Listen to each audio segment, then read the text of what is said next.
Hello, and welcome to me, the lazy writer, trying to find something to talk about. I understand that me not having footage is becoming a bit of a theme. What's this? Could I do something with this? Surely there's no way that I could make an entire video out of the 7 pictures I took in Cyberpunk.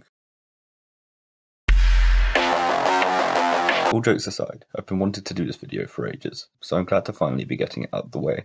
I won't be talking about the quality of the game or those areas where it clearly struggled, because they've been covered a million times and aren't really relevant to what I'm talking about today. Also, I will be discussing spoilers for 2077, so watch out for those, as well as some brief mentions of the horrifying events of World War II and the Vietnamese-American War. Yeah, there's no way I'm going to get into this without sounding like some pretentious YouTube essayist, but I guess that's what I am. So, here goes. Italian philosopher Giorgio Agamben, see what I mean, was at the centre of a lot of controversy in 2004 when he refused to travel to the US to give a lecture. Doing so would mean submitting his biometric data, which he objected to on the grounds that it would reduce him to something less than human, having to be sorted into a herd of cattle that had no right to privacy or freedom from authority. He compared it to the tattooing of inmates in Auschwitz because he's a bit dramatic. But in doing so he connoted Primo Levi's Musselman, the starving, exhausted victims who were too empty to really suffer. Levy writes that one hesitates to call their death death, in the face of which they have no fear. The extent of their suffering is such that they are non-men, apathetic towards pain, reduced to a life not worth living or protecting. Similarly, Agamben wrote in 1998 about the Roman legal figure of homo sacer, a person removed from society entirely, who may be killed by anyone without punishment because they're not considered human. It again feeds into that biopolitical reduction of humanity to less than that which we once were. As the world becomes more connected, homo sacer has spread, and each of us seemingly ebbs further away from our own humanity as time progresses. Whether through the projection of a false, empty persona on social media, or the monitoring of employees' toilet breaks and Twitter accounts, we seem to have strayed from the right to privacy. The modern world is inescapable, and just looking at what Snowden revealed, or the fact that it's impossible nowadays to get by without a phone that sells your data as you sleep, it's easy to come to the conclusion that we are being reduced to information, and we no longer have the rights that make us human. So what does any of this have to do with Cyberpunk? Sure, the game, alongside the genre as a whole, deals with the corporate invasion of the private life, but it's just a standard game leading into the aesthetics of its predecessors without any interest in philosophical debate, right? It's hardly Bioshock, after all. And I do agree that Cyberpunk is mostly about immersing yourself in Night City and soaking up that world, with all of its neon and violence and terrible living conditions that somehow still seem preferable to wasting your life away out here in the real world. However, there's also a lot of interaction with the concept of dehumanization, and how it's intrinsic with the elements of the genre that sprung from real-life fears about the exact same thing. So, as promised, let's finally get into some random thoughts on Cyberpunk 2077.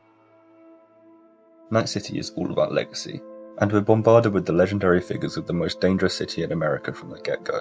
Jackie and V want nothing more than to make a name for themselves, one that echoes throughout the streets long after they died, to have a drink named after them in the afterlife, and street kids looking up to their achievements. Johnny was legendary because Arasaka lived in fear of him. Not that we should look up to a man that executes random employees on stage to fuel his own ego, but that's the goal here, and it's flawed for a reason.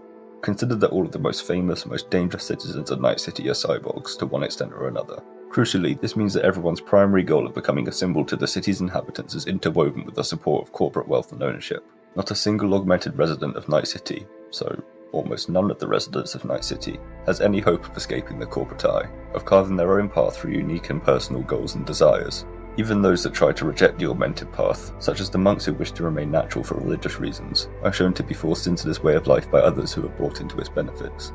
Every person, every dream, has melded together into a common entity with a common idea, covertly but inevitably enforced through the proximity of corporate technology, itself only a few steps removed from our smartphones and our addiction to spilling our guts all over social media. Look at Adam Smasher, perhaps the finest example of Cyberpunk's American dream in action, and one of the most legendary figures in existence. He's 100% Arasaka property now, and 0% human being.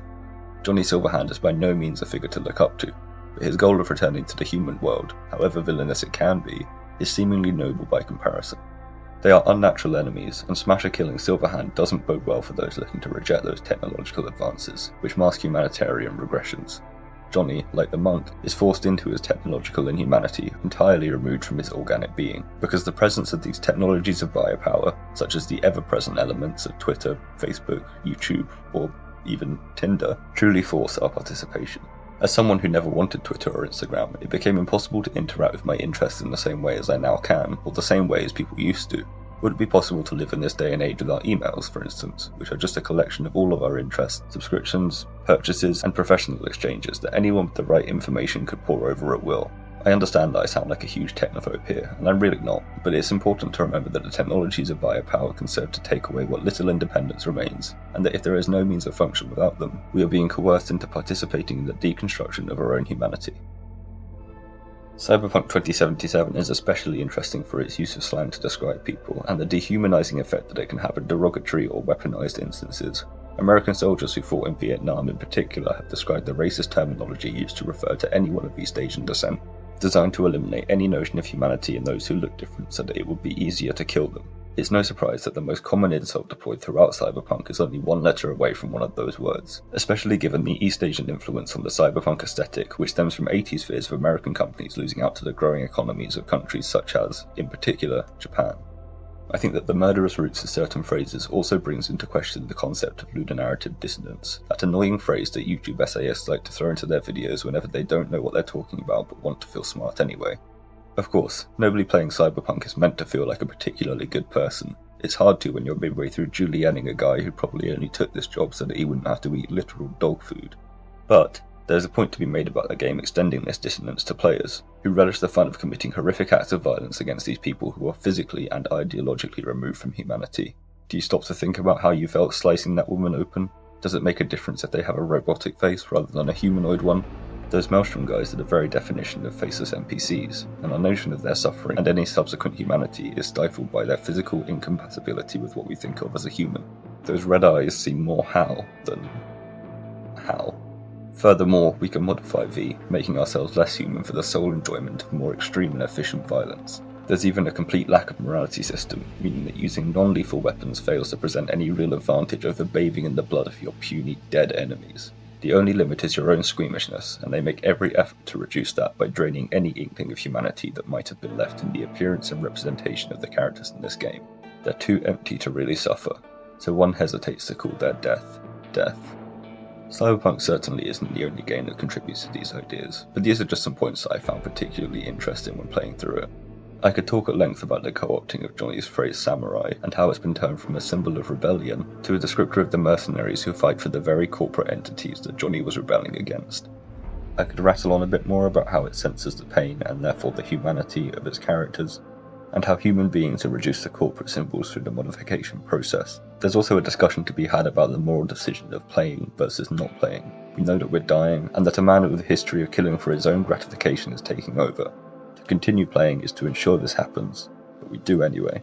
There's no moral reason to continue fighting. In the Arkham games, for instance, you're at least fighting for a good cause that simply doesn't exist in Cyberpunk, in which you fight for a legacy that has no bearing on the real world. And I could extend my prior point about a common goal into the concept of interpolation, and how people are constantly striving to become more than human, being fed a concept of their ideal life through false recognition, applied by malicious systems with ulterior motives. And from there it's easy to discuss how corporate entities make live, controlling us like nothing more than slabs of meat. This whole discussion is the main area where I feel like the game really lived up to its potential, and that's saying a lot given how much was expected of it. But because of that, there's simply too much for me to cover in this video. That does mean that I might do a second part at some point, but for now I can only recommend that you watch a playthrough or play through the game yourself to see what you think. Because it would certainly be hypocritical for me to talk about humans being coerced into common beliefs without asking you to form your own opinion. And also, nobody should really be taking any of my opinions as fact. So with that, I'm going to bring the video to a close. Thank you so much for watching, I really do appreciate it. And as always, if you enjoyed the video, please do give it a like, and if you had anything to say, then I look forward to reading your comment down below. Alright, I will see you next time.